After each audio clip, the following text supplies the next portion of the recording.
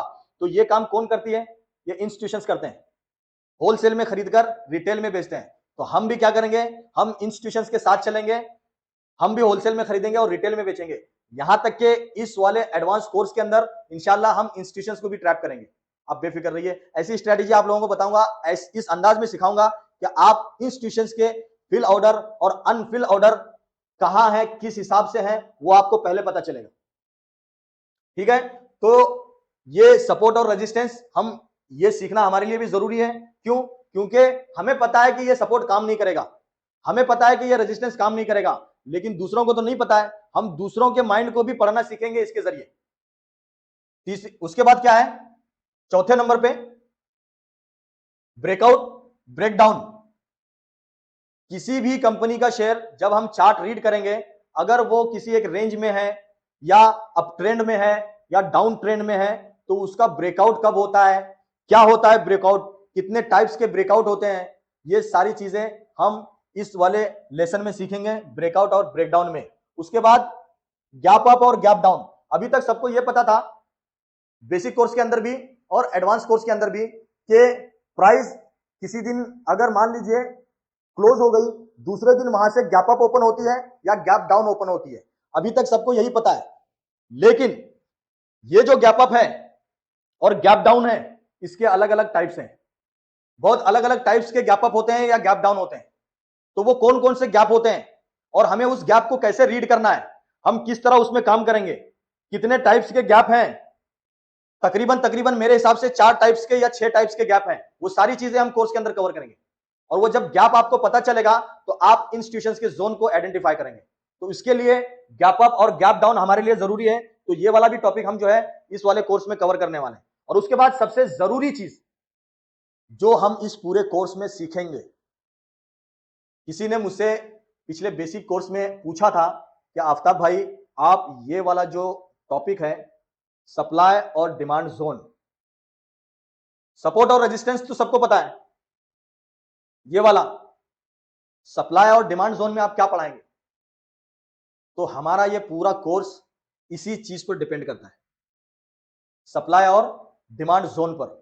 हमें बस ये देखना है कि किसी स्टॉक के अंदर सप्लाई कहां से आ रही है या डिमांड कहां पर है।